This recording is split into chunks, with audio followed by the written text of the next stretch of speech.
നമ്മൾ ഉപയോഗിച്ചുകൊണ്ടിരിക്കുന്ന സ്മാർട്ട് ഫോണിൽ നമ്മൾ അറിയാത്ത ഒരുപാട് സെറ്റിംഗ്സ് ഉണ്ട്. അതിൽപ്പെട്ട പ്രധാനപ്പെട്ട 2 സെറ്റിംഗ്സ് ആണ് ഇന്നത്തെ വീഡിയോയിൽ ഉൾപ്പെടുത്തിയിട്ടുള്ളത്. നമ്പർ 1, നമ്മൾ ഉപയോഗിച്ചുകൊണ്ടിരിക്കുന്ന സ്മാർട്ട് ഫോണിലുള്ള തേർഡ് പാർട്ടി ആപ്ലിക്കേഷൻസ് ഫ്രീസ് ചെയ്യുന്ന ഒരു സെറ്റിംഗ്സ്. എങ്ങനെ ഫ്രീസ് ചെയ്ത് കഴിഞ്ഞാൽ ആ ആപ്ലിക്കേഷന് എന്താണ് സംഭവിക്കുക, ഇതുകൊണ്ട് എന്തൊക്കെ ഗുണങ്ങളാണ് നമ്മുടെ മൊബൈലിൽ ഉണ്ടാകുക എന്നൊക്കെ അവിടെ തന്നെ വിശദമായിട്ട് എഴുതിയിട്ടുണ്ട്. അപ്പോൾ ആ ഒരു സെറ്റിംഗ്സ് നമുക്കൊന്ന് പരിചയപ്പെടാം. ഇനി രണ്ടാമത്തെ സെറ്റിംഗ്സ്, മൊബൈൽ നമ്മൾ ലോക്ക് ചെയ്തിട്ട് നമ്മുടെ പോക്കറ്റിലൊക്കെ ഇട്ടിട്ട് നമ്മൾ യാത്ര ചെയ്യുന്ന സമയത്ത്, നടന്നിട്ടാണെങ്കിലും ബൈക്കിലാണെങ്കിലും, നമ്മളിങ്ങനെ യാത്ര ചെയ്തുകൊണ്ടിരിക്കുന്ന സമയത്ത് മൊബൈലിൻ്റെ ലോക്ക് ഓട്ടോമാറ്റിക്കായിട്ട് തുറന്നു പോവുക, കോൾ പോവുക, ആപ്ലിക്കേഷൻസ് ഓപ്പൺ ആകുക, ഇങ്ങനെ പല ആളുകൾക്കും ഫീൽ ചെയ്തിട്ടുണ്ടാകും. അതെന്തുകൊണ്ടാണെന്ന് വെച്ച് കഴിഞ്ഞാൽ നമ്മുടെ മൊബൈലിൽ അതിൻ്റെതായ സെറ്റിംഗ്സിൽ നമ്മൾ മാറ്റങ്ങൾ വരുത്താത്തതുകൊണ്ടാണ്. അപ്പോൾ ഈ 2 സെറ്റിംഗ്സും എങ്ങനെ ഉപയോഗിക്കാം, എന്തൊക്കെയാണ് ഇതിൻ്റെ പ്രത്യേകത എന്ന് വിശദമായിട്ട് ഇന്നത്തെ വീഡിയോയിലൂടെ കണ്ട് മനസ്സിലാക്കാം. നമുക്ക് സമയം കളയാതെ പെട്ടെന്ന് തന്നെ വീഡിയോയിലേക്ക് പോകാം. നമുക്കതിന് വേണ്ടി മൊബൈലിൻ്റെ സെറ്റിംഗ്സ് ഒന്ന് ഓപ്പൺ ചെയ്യാം. എന്നിട്ട് കുറച്ച് താഴേക്ക് വന്നു കഴിഞ്ഞാൽ ഇവിടെ ആക്സസിബിലിറ്റി എന്ന ഓപ്ഷൻ കാണാൻ സാധിക്കും. അവിടെ നിങ്ങൾ സെലക്ട് ചെയ്യുക. എന്നിട്ട് ഏറ്റവും താഴേക്ക് വരിക. ഏറ്റവും താഴേക്ക് വന്നു കഴിഞ്ഞാൽ ഇവിടെ കുറച്ച് മുകളിലായിട്ട് നിങ്ങൾക്ക് പോക്കറ്റ് മിസ്മാച്ച് പ്രിവെൻഷൻ എന്ന ഭാഗം കാണാൻ സാധിക്കും. അത് ഓഫിലാണെങ്കിൽ അതൊന്ന് ഓൺ ചെയ്ത് കൊടുക്കുക.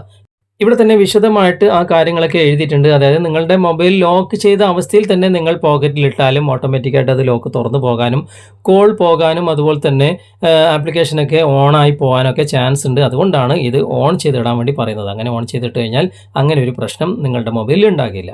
ഇനി ഞാൻ ആദ്യം പറഞ്ഞ കാര്യം, ഇവിടെ തന്നെ പ്രോസസ് മാനേജർ എന്ന ഓപ്ഷൻ കാണാൻ സാധിക്കും. അവിടെ ഒരു ആരോ മാർക്ക് ഉണ്ട്, അവിടെ ക്ലിക്ക് ചെയ്യുക. ഇവിടെ തേർഡ് പാർട്ടി ആപ്സ് എന്ന് പറഞ്ഞിട്ട് കുറച്ച് ആപ്ലിക്കേഷൻ കാണാൻ സാധിക്കും. ഇതൊക്കെ ബാക്ക്ഗ്രൗണ്ടിൽ റൺ ആകുന്ന ആപ്ലിക്കേഷനാണ്. പിന്നെ സിസ്റ്റം ആപ്സ് എന്ന ഭാഗം, അവിടെ പ്രത്യേകിച്ചൊന്നും ചെയ്യാനില്ല, ഞാൻ ജസ്റ്റ് ഒന്ന് കാണിച്ചതേ ഉള്ളൂ. തേർഡ് പാർട്ടി ആപ്ലിക്കേഷൻ എന്ന ഭാഗത്ത് നമുക്ക് സ്ഥിരമായിട്ട് ഉപയോഗിക്കാത്ത ആപ്ലിക്കേഷനൊക്കെ ഫ്രീസ് ചെയ്യാനും എൻഡ് ചെയ്യാനുള്ള ഓപ്ഷൻ ഇവിടെ നമുക്ക് ലഭിക്കും. നമുക്കിപ്പോൾ മുകളിൽ നിന്ന് രണ്ടാമത്തെ ഓപ്ഷൻ ഇവിടെ ക്ലിക്ക് ചെയ്തിട്ട് മൊത്തത്തിൽ എൻഡ് ചെയ്യാനുള്ള ഓപ്ഷൻ ഉണ്ട്. ഇനി ഓരോ ആപ്ലിക്കേഷനാണ് നമുക്ക് ഫ്രീസ് ചെയ്യണം എന്നുണ്ടെങ്കിൽ, എൻഡ് ചെയ്യണം എന്നുണ്ടെങ്കിൽ ആ ആപ്ലിക്കേഷൻ്റെ വലതുവശത്ത് കാണുന്ന 2 ഡോട്ട്സ് ഉണ്ടല്ലോ, അവിടെ ക്ലിക്ക് ചെയ്തിട്ട് ഫ്രീസ് ചെയ്യാം അല്ലെങ്കിൽ എൻഡ് ചെയ്യാം. ഇനി അങ്ങനെ ഫ്രീസ് ചെയ്താൽ അല്ലെങ്കിൽ എൻഡ് ചെയ്താൽ എന്ത് ഗുണങ്ങളാണ് ഉണ്ടാകുക, ആപ്ലിക്കേഷൻ എന്ത് സംഭവിക്കും, അത് നമുക്കൊന്ന് അറിയണമല്ലോ. അതിനായിട്ട് ഏറ്റവും മുകളിൽ കാണുന്ന ഇവിടെ പ്രോസസ് മാനേജർ എന്ന ഭാഗത്ത് ഒരു ഐക്കൺ വലതുവശത്ത് കാണാൻ സാധിക്കും. അവിടെ ക്ലിക്ക് ചെയ്ത് കഴിഞ്ഞാൽ ഡീറ്റെയിൽഡ് ആയിട്ട് ഇവിടെ കൃത്യമായിട്ട് എല്ലാ കാര്യങ്ങളും എഴുതിയിട്ടുണ്ട്. ഇനി ഇംഗ്ലീഷ് അറിയില്ല എങ്കിൽ നിങ്ങൾക്ക് നിങ്ങളുടെ ഭാഷയിൽ തന്നെ ഇത് വായിച്ചെടുക്കാൻ സാധിക്കും. അതിനായിട്ട് സർക്കിൾ ടു സെർച്ച് എന്ന ഓപ്ഷൻ എല്ലാ മൊബൈലിലും ഉണ്ട്. ഹോം ബട്ടണിൽ ലോങ് പ്രസ് ചെയ്ത് കഴിഞ്ഞാൽ ഇതുപോലെ കാണിക്കും. ഇവിടെ നിങ്ങൾ മാർക്ക് ചെയ്ത് കൊടുക്കുക. മാർക്ക് ചെയ്ത് കഴിഞ്ഞാൽ ഇവിടെ സെലക്ട് ടെക്സ്റ്റ് എന്ന ഭാഗമുണ്ട്, അവിടെ ടച്ച് ചെയ്തിട്ട് ട്രാൻസ്ലേറ്റ് എന്ന ഭാഗം ക്ലിക്ക് ചെയ്തിട്ട് ഇവിടെ ഇംഗ്ലീഷിലായിരിക്കും ഉണ്ടാകുക. ഇംഗ്ലീഷിൻ്റെ ആരോ മാർക്കിൽ ക്ലിക്ക് ചെയ്തിട്ട് ഇവിടെ മലയാളമായി കൊടുക്കുക. ഇവിടെ 4 കാര്യങ്ങൾ ഇംഗ്ലീഷിൽ കാണുന്നുണ്ട്. താഴേക്ക് വന്നു കഴിഞ്ഞാൽ ഇവിടെ കൃത്യമായിട്ട് മലയാളത്തിൽ നിങ്ങൾക്ക് വായിച്ചെടുക്കാൻ സാധിക്കും. ഒരു പ്രക്രിയ അവസാനിപ്പിച്ചതിന് ശേഷം എന്ത് സംഭവിക്കും? നിങ്ങളുടെ ഫോൺ സംഭരണം ശൂന്യമാകും. നിങ്ങളുടെ സിസ്റ്റം കൂടുതൽ സുഗമമായി പ്രവർത്തിക്കും. ഓക്കെ.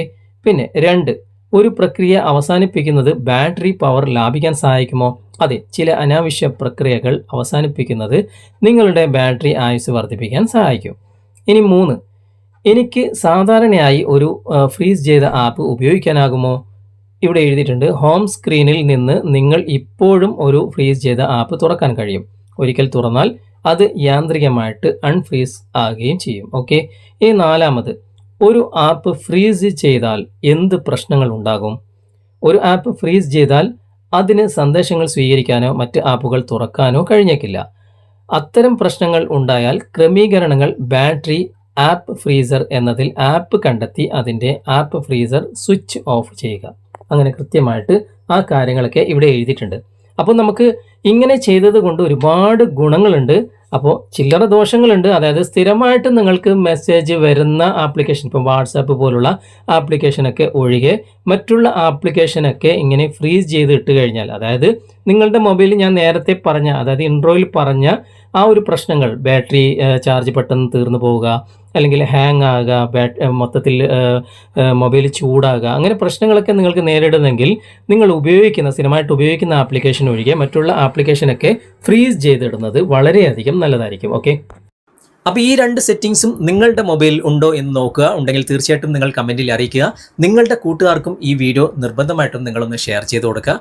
അതുമാത്രമല്ല റിയൽമി, റെഡ്മി, ഓപ്പോ, വിവോ പോലുള്ള മൊബൈലുകളിൽ ഈ സെറ്റിംഗ്സ് കാണുന്നുണ്ട്. ഇനി നിങ്ങൾ ഉപയോഗിക്കുന്ന മൊബൈലിൽ ഈ സെറ്റിംഗ്സ് ഉണ്ടെങ്കിൽ തീർച്ചയായിട്ടും നിങ്ങൾ കമൻറ്റിൽ അറിയിക്കാൻ മറക്കരുത്. ഈ വീഡിയോ നിങ്ങൾക്ക് ഉപകാരപ്രദമായിട്ടുണ്ടെങ്കിൽ നിങ്ങളുടെ കൂട്ടുകാരിലേക്കും വീഡിയോ ഷെയർ ചെയ്തെത്തിക്കുക. അതുപോലെ തന്നെ വീഡിയോയെക്കുറിച്ചുള്ള അഭിപ്രായങ്ങളും നിർദ്ദേശങ്ങളും നിങ്ങൾ കമൻറ്റിൽ അറിയിക്കാൻ മറക്കരുത്. വീഡിയോ ഇഷ്ടമായിട്ടുണ്ടെങ്കിൽ ലൈക്ക് ചെയ്യാനും കമൻറ്റ് ചെയ്യാനും ഷെയർ ചെയ്യാനും മറക്കരുത്. ചാനൽ നിങ്ങൾ ഇതുവരെ ഫോളോ ചെയ്തിട്ടില്ലെങ്കിൽ ചാനൽ ഫോളോ ചെയ്യുക, സബ്സ്ക്രൈബ് ചെയ്യുക, ലൈക്ക് ചെയ്യുക, സപ്പോർട്ട് ചെയ്യുക. അടുത്ത നല്ലൊരു വിഷയവുമായി അടുത്ത അവസരത്തിൽ നമുക്ക് വീണ്ടും കണ്ടുമുട്ടാം. Thanks for watching. ബൈ.